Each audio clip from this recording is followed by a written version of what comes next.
Vamos a continuar entonces con nuestro estudio de las máquinas de estado. Para poder hacer la programación en VHDL nos quedamos en esta última diapositiva y entonces ¿cómo se manejan o cómo se trabajan o qué elementos tenemos o herramientas para programarlo en VHDL. Bien, en VHDL existen alternativas bastante sencillas bajo las cuales podemos programar una máquina de estados. Para empezar deberíamos entender que en VHDL existe una forma de definir tipos de datos personalizados, dentro de los cuales uno de esos tipos de datos personalizados son los arreglos enumerados. De hecho, observen que aquí tenemos una nueva palabra que dice type. ¿Sí? Es una palabra reservada que se utiliza para poder definir precisamente un dato enumerado o un tipo de dato personalizado, pero que es enumerado. De hecho, ya se ha utilizado.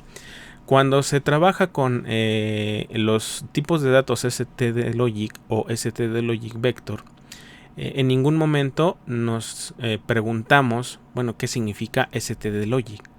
stdlogic es un tipo de dato enumerado que corresponde a una colección de datos que pueden valer 0, 1, indefinido, puede ser una alta impedancia, puede ser un alto o un bajo lógico, o puede ser no importa. Es decir, cada vez que utilizamos un tipo de dato stdlogic puede tomar cualquiera de estos valores y en función de ello, bueno, ya se genera el circuito. Igual sucede con los vectores de tipo stdlogic, ¿sí? Entonces, aunque de manera explícita no habíamos entendido a lo mejor este concepto, ya se habían trabajado tipos de datos enumerados.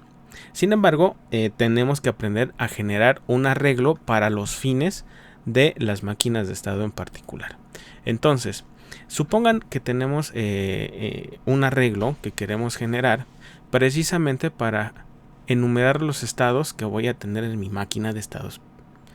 Ahora, para poder definir un arreglo o una colección de estados, pues primero voy a tener que escribir la palabra type para poder generar un tipo de dato personalizado. Insisto mucho en el asunto personalizado porque es un tipo de dato que yo lo voy a crear para algo de mi propia conveniencia en este caso.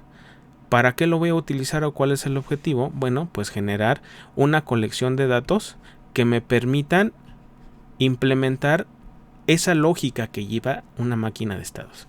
A nivel ya de síntesis, ya cuando se hace la síntesis del programa, ¿qué es lo que significa todo esto? Bueno, pues aunque nosotros podamos colocar D1, D2, D3, D4 o F0, F1, F2 o cualquier otro nombre que vaya así en forma progresiva normalmente para que quede en orden, internamente la síntesis genera un dato constante, es decir, D0 cada vez que en el sistema se encuentra un D0 o en mi programa se encuentra un D0 va a ser sustituido por un valor constante que en ese caso es un 0. Si tuviéramos un D1, por ejemplo, ese D1 automáticamente le asigna un valor constante de 001. Si tengo un D2, entonces generaría un 010. De hecho, si observan, si lo cuento en binario, este sería un 0, un 1, un 2, un 3. Solo que nosotros lo entendemos como D0, D1, D2, D3, D4 y en los valores que vamos colocando van a ser asignados valores constantes de manera progresiva, es decir, de manera secuencial. Entonces, ya cuando yo necesito generar los estados particularmente para una máquina de estados finitos, normalmente generamos dos arreglos o dos colecciones de tipo estado. De hecho, aquí está especificado. También utilizamos un signal, o se utiliza un signal, recordando que el signal, y a lo mejor no es del todo correcto la definición que les voy a decir, pero considero que es la forma más sencilla de poder imaginarlos qué cosa es un signal. Un signal no es más que un puerto virtual que vamos a trabajar de forma interna nada más en nuestra entidad o en nuestra arquitectura. De hecho, se define dentro de la arquitectura las señales de tipo signal. ¿Cuál es la diferencia con los puertos normales de una entidad? Pues que los puertos normales de la entidad sí tienen una relación o una interacción con el mundo exterior, es decir, hay puertos de entrada y puertos de salida. En el caso de las señales de tipo Signal, esas solamente existen dentro de nuestra arquitectura, pero nunca hacemos una interfaz directa con los puertos a la entrada o salida de nuestra entidad. Entonces, en este caso, obviamente, trabajamos mediante signals porque el modelado de las máquinas de estado se hace de forma interna. Como tal, la entidad, al ser una especie de caja negra, a él nada más le importa qué valores entran, el valor del reloj y cuáles son los valores de salida. Toda la implementación de la máquina de estados se hace dentro de la arquitectura y por lo tanto no interactúa de forma directa con la salida, sino que se hace a través de los puertos que sí se definen en la entidad. Voy a avanzar. Hice un pequeño zoom precisamente en esta parte, en donde aquí el estado presente como tal es un tipo de datos que es de tipo estado. Algo así como cuando en los lenguajes de alto nivel decimos que tenemos un valor X, Y, Z, variables, las que estas sean, que son de tipo entera. Bueno, cualquiera de esas variables que nosotros definimos ya sabemos que es de tipo entero, o float, o char, o algún tipo de datos ya definido en el estándar del lenguaje C, por ejemplo, C ANSI. En el caso de un tipo enumerado personalizado, yo estoy generando un tipo de dato con un nombre que a mí, no diré que se me ocurra, pero que a mí me convenga. Es decir, yo puedo decir que voy a crear un tipo personalizado de dato o una colección de datos que se llama estados, pero así como se llama estados, yo le puedo poner nada más esta, o le puedo poner o le puedo poner cualquier nombre, ¿no? O puedo poner aquí máquina. Yo puedo poner cualquier nombre en lugar de estados. Este solamente es el nombre del tipo enumerado que voy a generar, y todo lo que tengo desde el D0 hasta el D4 en este caso es la colección de elementos que se van a generar cada vez que yo cree un tipo de dato de ese tipo de dato personalizado. Por lo tanto, estado presente va a tener su propia colección de D0, D1, D2, D3 y D4. Pero estado futuro también va a tener su propia colección de D0, de D1, de D2, de D3 y de D4. A lo mejor se les hace un poco más sencillo entender que esto sería una especie de arreglo o de vector, en donde estado presente es un vector que tiene 5 elementos y estado futuro es otro vector que también tiene 5 elementos. Cuando se generan las señales, obviamente este nombre que estamos poniendo aquí de estados debe tener el mismo nombre que pusimos aquí en nuestro tipo de datos enumerado, ¿sí? Entonces, así esta es la forma en cómo se crea de manera genérica las máquinas de estado en VHDL. Vamos a ver algunos ejemplos para que quede un poco más claro. Por ejemplo, en el cual estamos viendo una máquina de Moore. Recuerden, en una máquina de Moore la salida depende del estado actual. Entonces podemos ver que aquí en esta primera parte vamos a colocar unas llaves. Esto sería la entidad como tal. Y en esa entidad hay de entradas un valor X de entrada. Tenemos nuestro circuito que se hace la secuenciación de nuestro sistema y tenemos una salida Z. Con esos tres elementos entonces ya podemos generar la máquina de estados. Aquí se define precisamente nuestro arreglo. Observen que si son 1, 2, 3, 4 estados, la colección de elementos de tipo de dato enumerado debe contener 4 elementos. Aquí puede ser S0, S1, S2, S3 o como les dije en la diapositiva anterior, puede ser D0, D1, D2, D3 y así sucesivamente.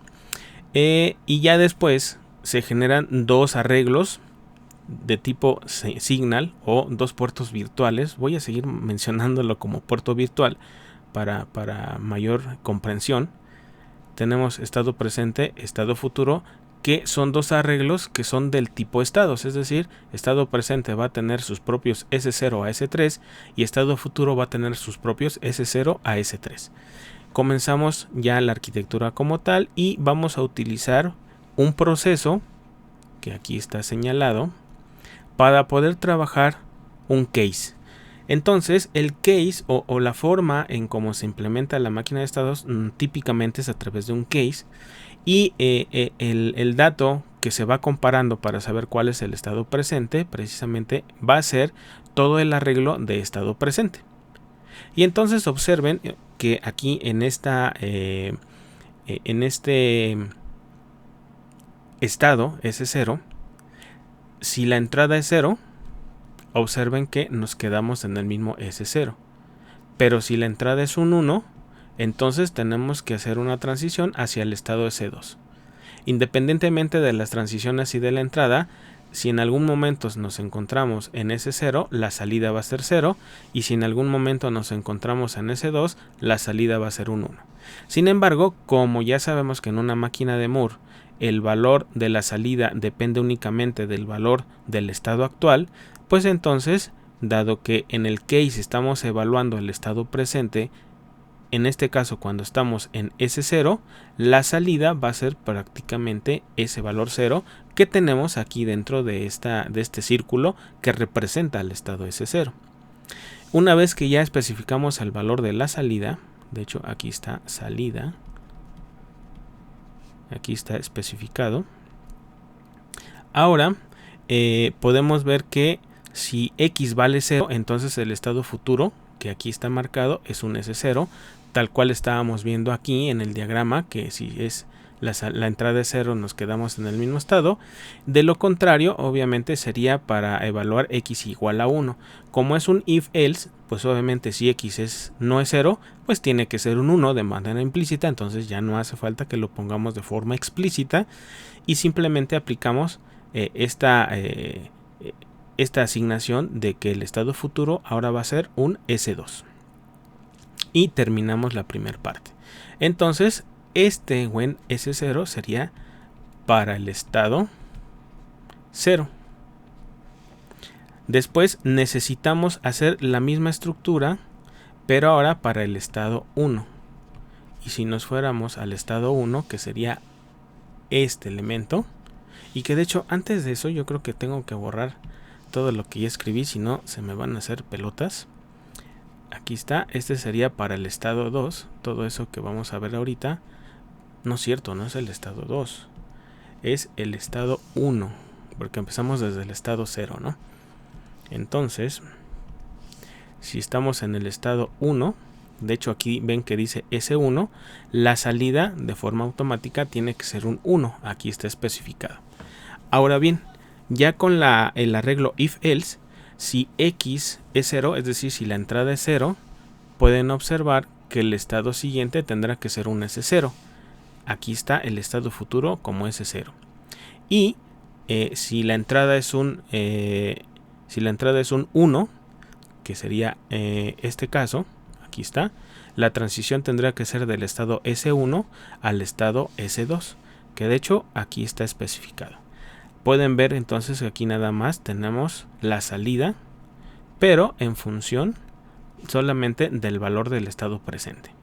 Y así podríamos ir analizando estado por estado y verán que siempre hay un estado futuro en función del valor de la entrada y que solamente en cada uno de los when, que de hecho aquí hay otro when, ese sería para el estado 2, y aquí está el otro when, que este sería para el estado 3.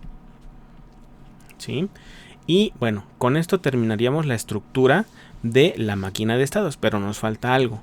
Falta generar el evento que dispara todas las transiciones que se acaban de describir en el case del proceso 1. Aquí viene como proceso 2. Recuerden que podemos colocarle nombre a los procesos, no es algo obligatorio, pero bueno, aquí lo estamos colocando como proceso 1 y proceso 2. El proceso 1 es la estructura de la máquina de estados y el proceso 2 es el que va a disparar precisamente todas las transiciones.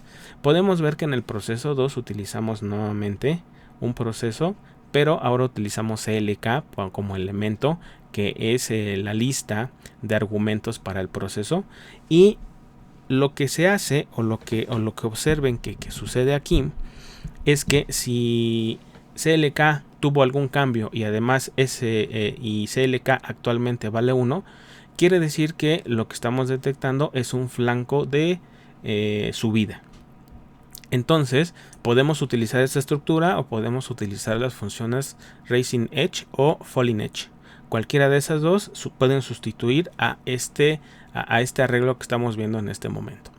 Ahora bien, cuando suceda un evento en particular, entonces el estado futuro se va a convertir en el estado presente, y es algo que les dije desde hace un rato en diapositivas anteriores, en las cuales cualquier estado futuro eventualmente se va a convertir en estado presente, esperando a que exista otra transición para que ese estado presente se vaya a otro nuevo estado futuro, que finalmente se volverá a convertir en estado presente.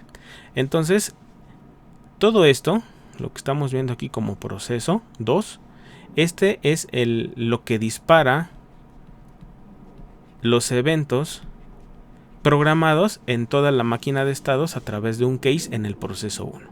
Entonces, así es en general cómo se puede leer una máquina de Moore y cómo se puede programar. Bien, ahora vamos a ver cómo sería una máquina de Mealy, ¿no? Sería interesante ver cómo trabajaríamos con una máquina de Mealy. En una máquina de Mealy, recuerden que las salidas dependen no solamente del estado actual, sino que también dependen del valor de la entrada. Entonces, vamos a ver cómo funciona. Igual, tenemos 4 estados. En esos 4 estados, están organizados dentro de este tipo de dato que se llama estados. El asunto de la entidad ya no la repito porque es exactamente lo mismo. Tenemos un reloj, un valor de entrada X y un valor de salida Z, ¿sí? Entonces, Z es un solo bit, no es un arreglo de bits. Entonces, simplemente es un ST de logic. Y ahora bien, en el proceso 1, recuerden que utilizamos case precisamente para ir abordando cada uno de los estados. Observen que aquí tenemos lo del estado 0, aquí tenemos lo del estado 2. A ver, vamos a identificarlo aquí, estado 0. Aquí tenemos lo del estado 1. Aquí tendríamos lo del estado 2. Y aquí tendríamos todo lo que tiene que ver con el estado 3. Fíjense, cada when equivale a ver qué voy a hacer si yo estoy en el estado actual S1, S2, S3 o S0 y hacia dónde me tengo que ir cuando llegue el pulso de reloj. Ahora, ya una vez que identificamos esas partes, observen que el valor de la salida no se asigna de forma inmediata cuando llegamos a este caso, por ejemplo, en el S0, sino que efectivamente estamos en el estado S0, pero tenemos que evaluar si la entrada es 0 para poder generar la salida y después describir o indicar cuál va a ser el estado futuro. En este caso podemos ver en el estado S0 que si la entrada es un 0, entonces nos vamos a quedar en el mismo estado, pero el valor de la salida es 0, tal cual lo estamos viendo en esta sección, aquí y aquí. Ahora, si X no es 0, quiere decir que es un 1, eso es una evaluación implícita nada más. Y en ese caso, Z, es decir, el valor de la salida vale un 1 y el estado futuro es S2. Vamos a ver si es cierto. Si S es 0 y la entrada es un 1, podemos ver aquí el primer numerito de este arreglo de datos, de este que estoy marcando en este momento. Nos tenemos que ir del S0 al S2 precisamente. Entonces, al irnos de este punto a este otro punto, la salida ahora tiene que ser un 1. Esa es la diferencia de lo que ocurre con la máquina de Mealy, que cada transición puede tener su posible salida y no tiene por qué ser igual, pueden ser salidas distintas o valores de salida distintas. Entonces, ya vemos que efectivamente, bueno, la programación, a diferencia de la máquina de Moore, hay dos asignaciones para la salida. Uno, para cada valor de la entrada. A diferencia de la de Moore, que inmediatamente cuando llegamos al estado presente, entonces asignamos solamente una vez la salida y solamente nos preocupamos por ver cuál va a ser el estado futuro en función del valor de la entrada. Vamos a ver otro ejemplo ya nada más. Por ejemplo, vamos a ver para el estado 3. Me voy a ir en esta posición para ver qué es lo que sucede. Nos posicionamos en el estado S3 y pueden observar que si la entrada es 0, nos tenemos que quedar en el estado S3, pero la salida va a ser un 0. Vamos a ver si es cierto. Observen que aquí si tenemos una entrada X igual a 0, entonces efectivamente la salida Z es 0 y el estado futuro tiene que ser S3. Si la entrada es un 1, de hecho aquí podemos ver que tenemos un 1, entonces la salida tendrá que ser un 1, tal cual lo vemos aquí, Z vale 1, y el estado siguiente es S1, precisamente lo que nos indica la flecha de a dónde nos tenemos que ir cuando llegue el pulso de reloj, que es el que genera las transiciones en toda la máquina de estados. Entonces, esto es la forma en cómo se programa la máquina de Mealy. Tenemos el proceso 2, que acuérdense que el proceso 2, o el segundo proceso, como le quieran llamar, es el que dispara los eventos, ¿sí? Es decir, si esto no ocurriera, entonces, aunque tengamos una máquina de estados ya formada, pues no se van a generar las transiciones y por lo tanto no va a funcionar nuestra máquina. Igual aquí se detecta el flanco de subida y cuando se genera el pulso de reloj intercambiamos el estado futuro por estado presente y automáticamente va a actuar esta máquina de estados. Bien, entonces con esto podemos concluir los ejemplos de cómo programar un tipo de máquina de estados, ya sea desde el punto de vista de Moore o desde el punto de vista de Mealy. A continuación, entonces, lo que vamos a hacer es un ejemplo ya para poder programar nuestra tarjeta BASIS 2 y ver que efectivamente funciona este modelado de máquinas en VHDL. Entonces, vámonos al siguiente paso de esta serie de aprendizaje.